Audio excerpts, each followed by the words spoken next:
उड़ने वाली भूत। शिखा की नई नई शादी हुई थी। उसका मायका और ससुराल दोनों कानपुर में ही थे, इसलिए उससे मिलने उसके भाई अक्सर आते जाते रहते थे। ये बात शिखा की सास मीना को बिल्कुल पसंद नहीं थी। मम्मी जी, आज राहुल भैया आ रहे हैं। कौन, तेरे चाचा का लड़का? जी मम्मी जी। अरे पर वो तो दिल्ली में रहता है ना।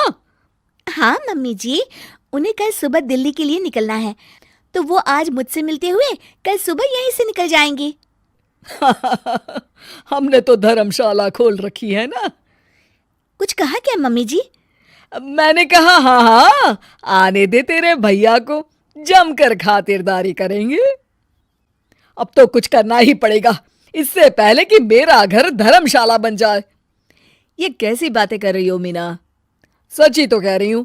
अभी इसकी शादी को साल भर भी नहीं हुआ और आए दिन इसके घर वाले आ धमकते हैं। अरे तो क्या हुआ, वो इसी शहर में रहते हैं तो हाल चाल लेने आ जाते हैं। इस बार मैं उनका हाल और चाल दोनों ही बिगाड़ दूंगी। अब बहुत हो गया जी। अरे ये कैसी बातें कर रही हो, हे भगवान, बस आप तो देखते जाइए। शाम को राहुल आता है। नमस्ते आंटी, कैसे हैं आप लोग? हम लोग तो ठीक है, तुम कैसे हो बेटा? मैं भी अच्छा ही हूँ आंटी। बस आज रात के बाद नहीं रहोगे। चलिए भैया, मैं आपको हमारा घर दिखाती हूँ। रात में खाने के टेबल पर शिखा, रोहित कहीं दिखाई नहीं दे रहा। जी भैया, वो ऑफिस के काम से बाहर गए हैं, कल शाम तक आएंगे। अच्छा अच्छा। बेटा, क्या तुम भूत प्रेत में मानते हो? नहीं नहीं आंटी जी, पर अचानक आपको ये ख्याल कहाँ से आ गया?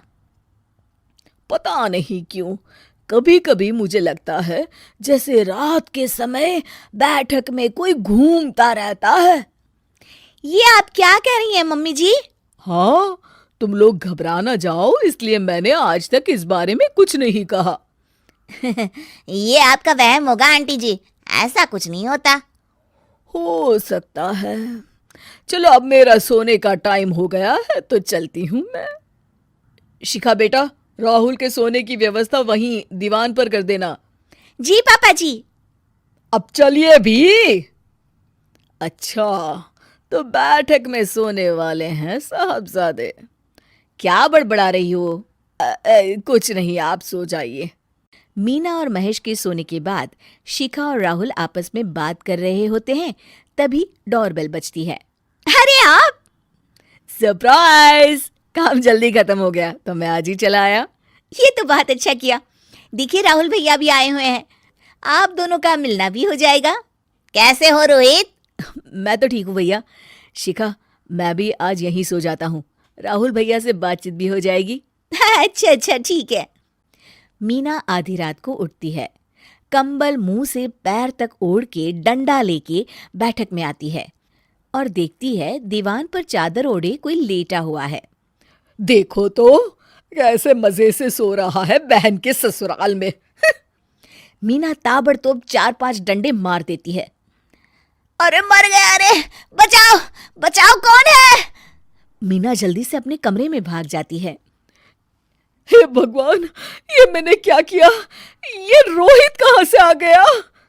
लगता है ये नालायक राहुल मेहमानों वाले कमरे में सो गया होगा। आज तो इसकी खैर नहीं। उधर बैठक में, अरे क्या हुआ रोहित? मैं बाथरूम में था, तुम्हारे चिल्लाने की आवाज सुनी। पता है भैया, मैं सो रहा था, अचानक से कोई आकर मुझे डंडे मारने लगा। ये क्या कह रहे हो? लगता है तुम भी आंटी की तरह भूत प्रेत में मानते हो। नहीं नहीं भैया, सच में कोई आया था। मैं तो जा रहा हूँ मेहमानों वाले कमरे में सोने के लिए। इस समय अपने रूम में जाऊंगा तो शिखा की नींद खराब हो जाएगी। ठीक है भाई, जाओ तुम, जहां तुम्हारा भूत डंडा लेके ना आ सके। थोड़ी देर बाद मीना कंबल ओढ़ के डंडा लेकर मेहमानों वाले कमरे में पहुंच जाती है। वो बिस्तर पर सोए रोहित को फिर डंडों से मारने लगती है। अरे मर गया, अरे मर गया। तू भूत प्रेत में नहीं मानता ना? ये ले, अब डंडे खा।